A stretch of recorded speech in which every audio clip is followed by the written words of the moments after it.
Welcome in, everybody, to another edition of TinChattin. Now, as always, I'm Drew Fry. This is Mike Moz. We're back at Parkview Field.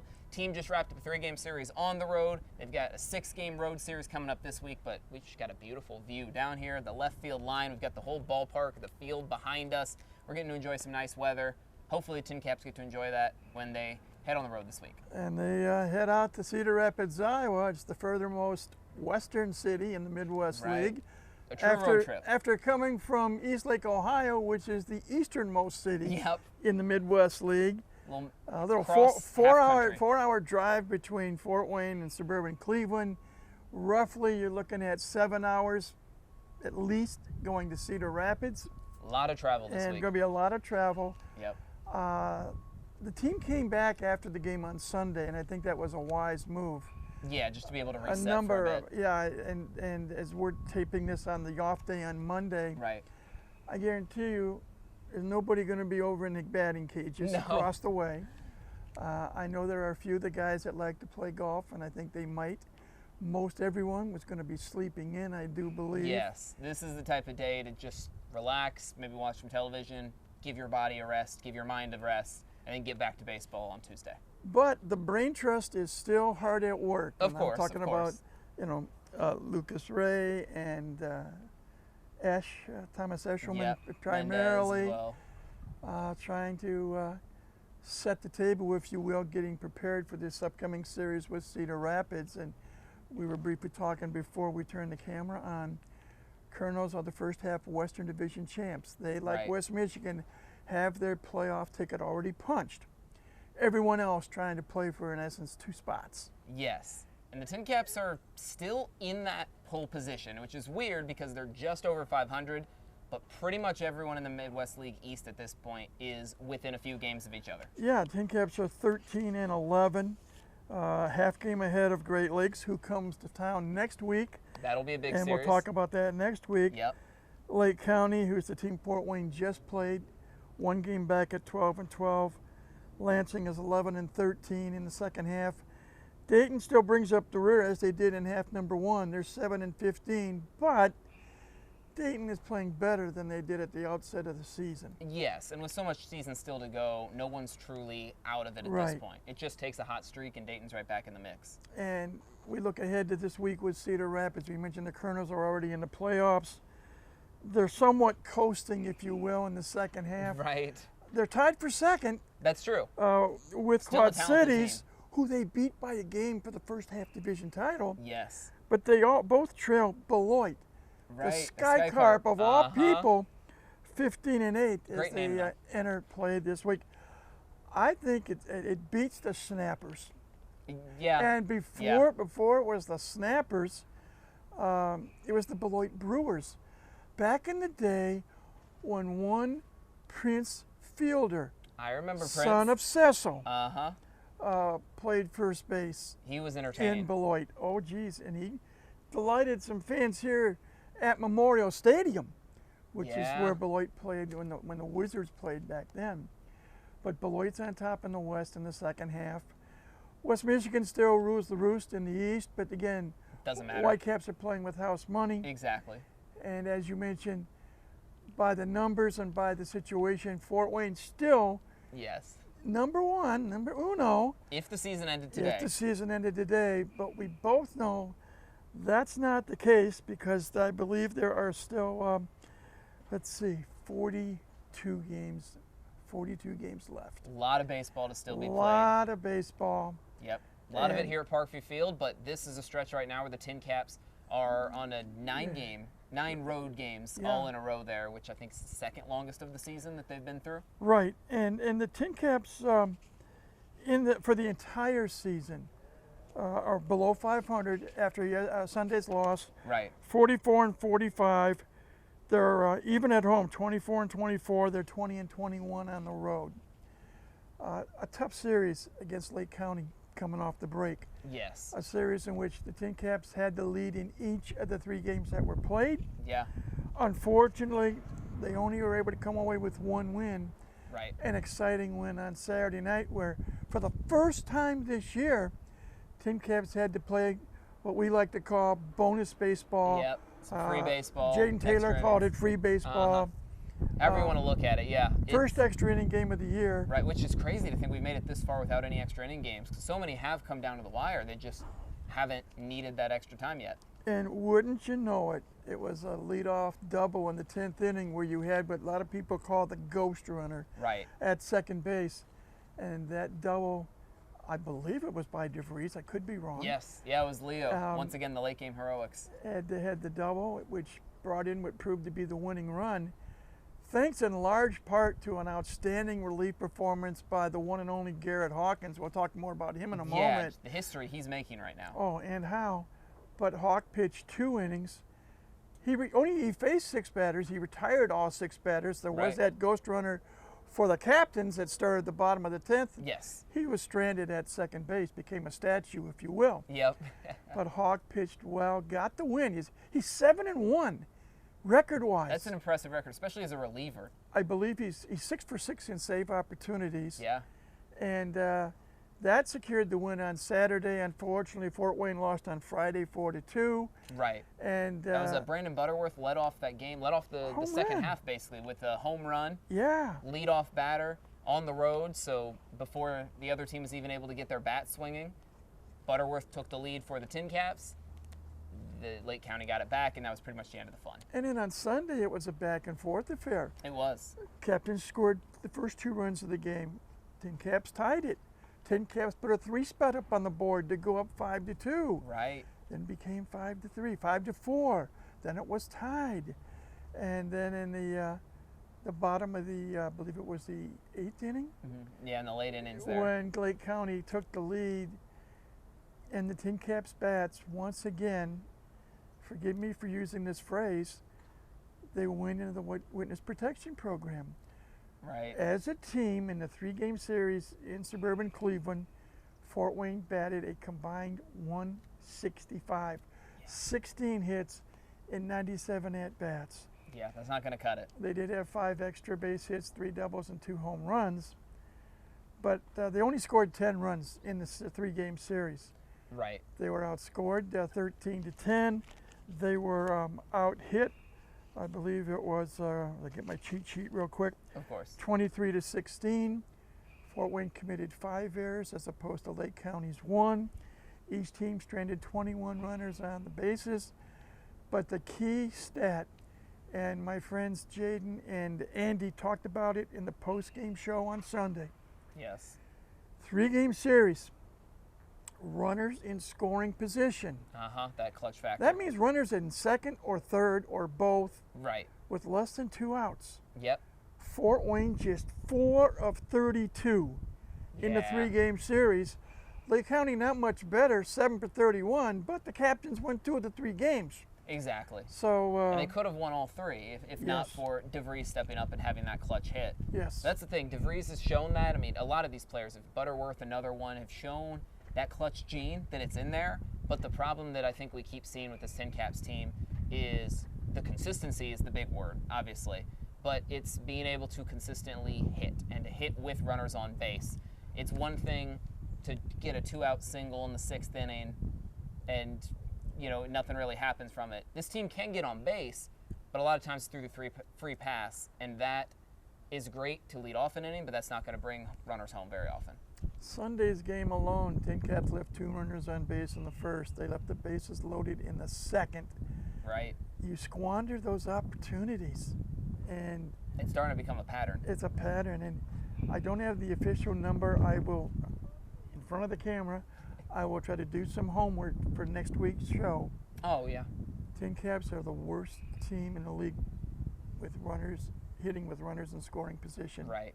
I'll try to get that figure when we get together next week, but they just got to somehow come up with a key base hit. Right, it's when the it is timely needed hitting. the most. Yes, and it's great to be able to have guys who can reach base like that. And I mean, there are several who have shown really a knack for getting on base, but you got to also be able to do it at the right time and to do it in those big moments.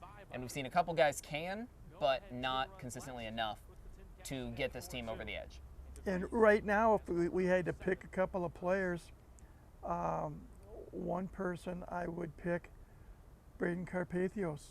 Yes. who quietly, now the batting average doesn't look all that well, but he has a tendency to go the other way. He can go to all fields, Yeah. but more often than not, he goes the opposite way to left or left center. He's got the bat to ball skills, and that's something Yes. that's so hard to teach. Is just being able to, when that ball is in the strike zone, to find it and to make hard contact. Butterworth, I think, the little rabble-rouser, as I'm going to call him, or Right. instigator, he batted in the leadoff spot all 3 games at Lake County. It's an interesting challenge for Lucas Ray, how he wants to set his batting order up. Normally, he's had DeVries hitting in the 2 spot. Primarily, he's used either Butterworth or Kai Roberts in a leadoff spot, and if Right. he has Kai in a leadoff spot, Butters, as he's called, hits in the 3-hole. Yep. And both of them have speed And to wreak havoc. You have Rossman Verdugo and Braden Carpathios usually flip-flopping 4-5. Yep, and they've got the power swings. And then you mix up everybody else who's on the roster that's eligible to play. Right. But at some point, and we have talked about this probably more than we should have, Right. it is so important to get the lead early. Yes. The TinCaps, when scoring first this year, are 29-15. Right. But When they they find don't themselves playing score from behind first, a lot. they're 15-30. Yes. And it doesn't take a rocket scientist to know when you jump out in front first and early, that takes less pressure, Exactly. or puts less pressure. It takes more pressure off of the pitcher. Yes. Because you Allows get them to free up. you and get loosen into up a bit. they say a scoreless game through the first 4 or 5 innings. What you're finding out, and even more so on the road than at home, you're scoreless going into the 5th. I think subconsciously, doesn't matter who's on the mound, that person is starting to think, well, if my offense isn't going to support me at all, I got to throw zeros. Right. When you have to throw scoreless innings, It's harder to do so. it's harder. It's harder to put the ball in the strike zone. Yeah, and a lot of it, they're higher effort and higher intensity pitches. You see that a lot Yeah. where you can have a pitcher on the mound who throws 60 pitches in an outing. If you've got a 10-run lead, those 60 pitches often don't do as much, either mentally and sometimes even physically, Yeah. than if you're throwing 20 pitches with the bases loaded every time. Yeah, because, let's stop for a second. You're on the mound, the opponent's at the bases loaded. I don't care if there's no outs, 1 out, 2 outs. Yeah. Again, the mind plays many tricks Yep. on pitchers, hitters, fielders. You have to be That's perfect. the beauty of baseball. Yeah. Now you feel you may have to throw what we call the perfect pitch. And something that I'm doing a shameful plug for my colleagues, Jaden Taylor Oh, go for and it. Andy Yakum. Both of them are former pitchers, high school and college. They know there's a routine that pitchers use in conjunction with their pitching coach and their catchers. Right. And sometimes if you're behind in the count 2-0, a hitter may think that the pitcher's going to come in with a fastball. A pitcher may think, well, maybe I can get by with a slider or a curveball. And if it's a 3-0 count, a batter's licking his chops because he's thinking it could be a batting practice fastball coming in because Exactly. the pitcher knows he's got to get the ball over the plate. Yes. And we're seeing this year more so than we have in previous years, more and more hitters, it doesn't matter with your TinCaps or the opposition, are getting the green light on 3-0. Right.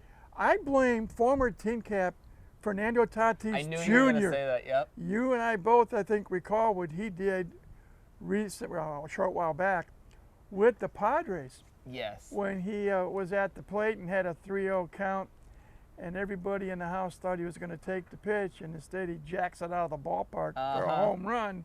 Yep, and then there's all the unwritten rule conversations Yeah. of whether or not he has to apologize for it. I'm of the belief if you didn't want that pitch to go out of the ballpark, you should have thrown a better pitch. It's one of those things. He took advantage of it.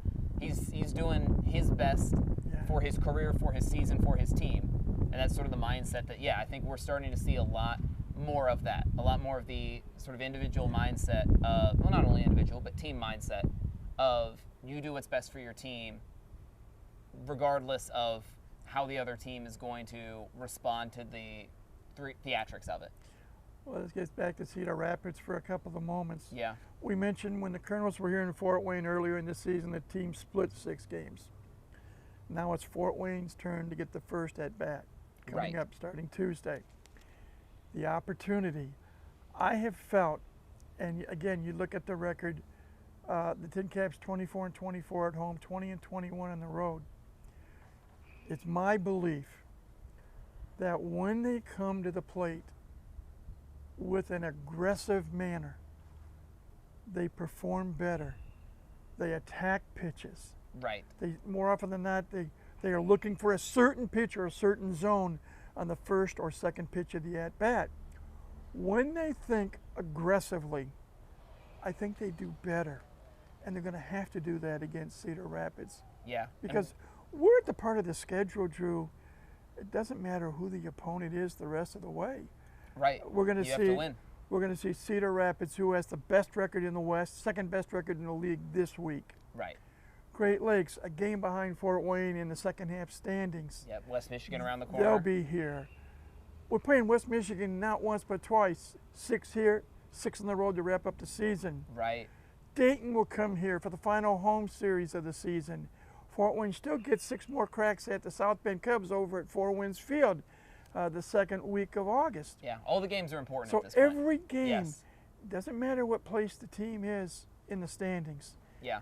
If Fort Wayne wants to make it to the postseason, they're going to have to become more consistent. They're going to have to become more aggressive. They're going to have to come to the ballpark with a chip on their shoulder.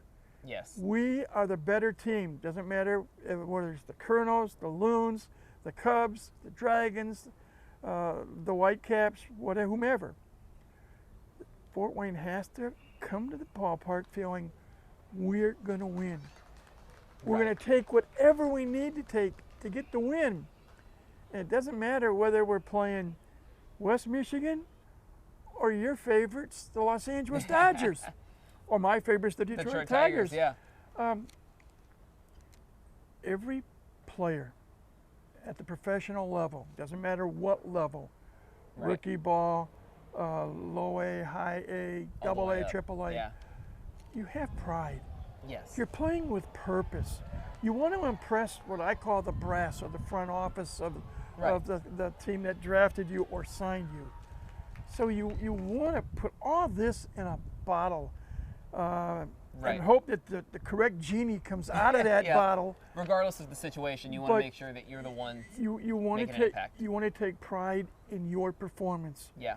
You want to become the ultimate teammate. You root each and every teammate on, whether he's a hitter, a fielder, or a pitcher, to do the very best they can in every game that they can be. Right. And your purpose is to win and make it to the postseason. That has to be the #1 goal for Fort Wayne throughout the rest of this 2025 Midwest League season. Yeah, and I mean, it's that bulldog mentality that you need to have both at the plate and on the mound. And I think on the mound, we've seen that the guy that we need to certainly talk about here is going to be Garrett Hawkins, who has stepped into that late inning reliever role. He was a former starting pitcher. Injuries derailed his career a little bit. Now he's in the bullpen, and I mean, just the stats that he's putting up have been absolutely phenomenal. This past week, he set a franchise record. Let me use our cheat sheet. Right. Yeah, I knew you'd have all the numbers. After the game he pitched in on Saturday night, Hawkins has not allowed a run in his last 29 innings of work, and that covers 22 outings going back to my daughter's birthday, April 23rd. It was her. That's what happened. It's the longest consecutive scoreless inning and outing streak in Major League or Minor League Baseball this season. Yes. Major League or Minor League Baseball this season. Stop and digest that nugget for a moment. Hawk coming back, as you say, he had to have Tommy John surgery a couple of years ago. When he was here before, he was a starter. You mentioned that a little while ago. Yes. Now he's, I feel, the premier closer in the Midwest League, maybe in all of minor league baseball, The way he's been pitching, based yes. on the numbers. Yes. He came into the game on Saturday night with the game tied 2-2. 2-2, comes in, bottom of the ninth inning. That means all Lake County had to do was score one run. One Yep. run, they get a walk-off win. They're happy, their fans are happy, and I believe there were over 4,000 fans at Classic Ball good Park showing. on Saturday night. And what does he do? He sets the side down in order. Then the TinCaps get that vital run on the top of the 10th. Hawk comes back out to what I'd like to say, seal the deal. Yep, with the ghost Close runner the door. on second base, though. And what does he do? He creates a statue for that ghost runner. Right. Doesn't even let him And he retires. get closer. He retired 6 batters in those 2 innings. He struck out 4 of the 6. Yeah. He's got a fastball that gets to 97, 98. Little difference, and we're not going to pick on anybody. Sean Barnett, Padres signed him. He is a two-way player. Right. When he's on the So hard to mound, he's do. a relief pitcher. When he's in the lineup, he's a designated hitter. Right. In college at the Division II level, he reached 97 miles an hour. Here in Fort Wayne this season, his fastball's topped out at 98 miles an hour. The difference between Sean Barnett and Garrett Hawkins right now, Hawkins can control his pitches. Right. He keeps the ball more in the strike zone. It's upper 90s, and he knows where it's going. Right, and that's something Sean Barnett has to learn to do. Yeah. Control his pitches. So, yeah, there are times when a pitcher has to what we call reach back in a critical situation. Wind it up. Yep. Let it And- loose. But you have to pitch within your limits. Pitch where you know you can pitch. Don't try to overdo it. Everyone gets excited as a player when they either come to the plate, toe the rubber, get on base, and there are times when adrenaline comes in and can be helpful, it can be harmful. Garrett Hawkins obviously also is an older player than Sean Barnett. That's true. Yeah. He's got had a lot more of that mental maturity. experience Yep. at professional level. So Sean, his record is 0-1. He's given up a lot of runs in his time on the mound.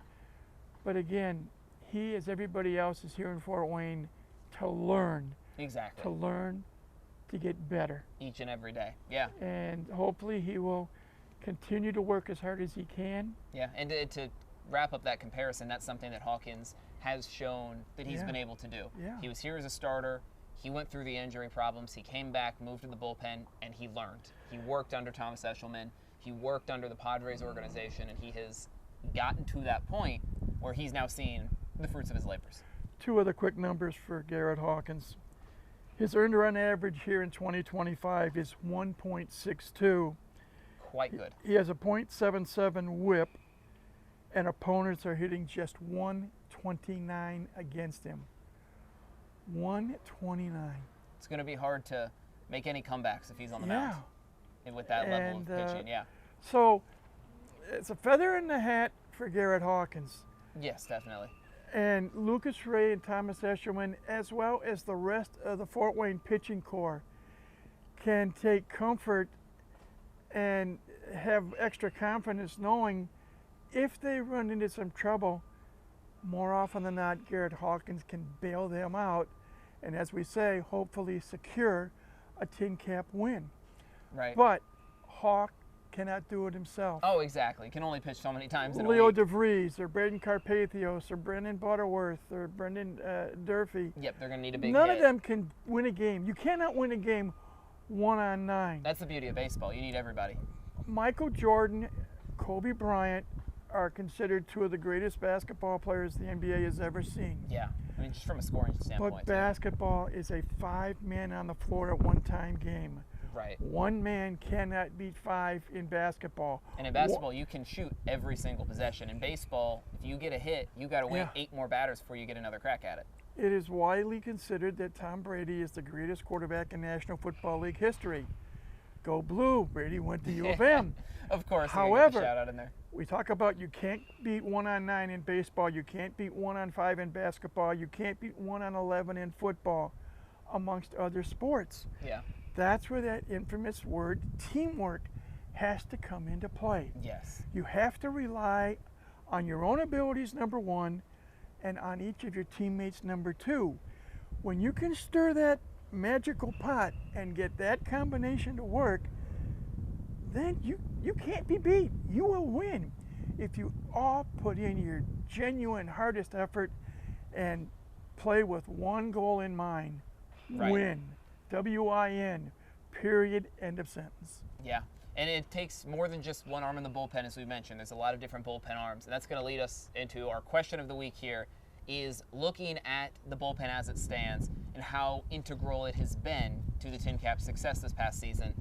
We're going to be looking ahead to this 6-game series on the road. The question is, how many of those games are going to be decided by a Fort Wayne bullpen arm? So the winning or losing pitcher in one of these 6 games is a member of this Fort Wayne bullpen, whether it's going to be Hawkins or Raskin or Sanchez or Barnett. We can go, the list goes on of these guys who have had success.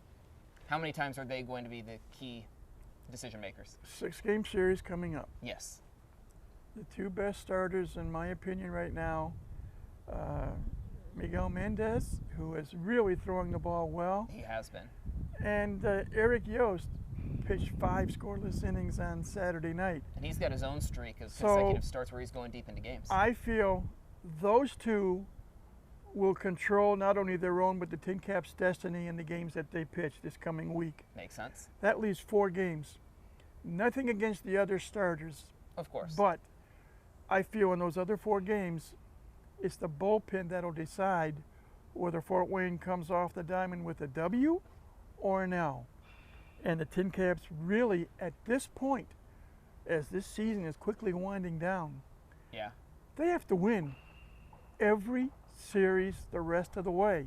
We're talking 7 6-game series left. Yes. That means the TinCaps are going to have to go at least 4-2 in each of those series. Yeah, 500 baseball most likely isn't going to cut it. Will not cut it. Right. It is now, but that's not going to last. So if you do some what I call Detroit math, you got 7 4-2 series.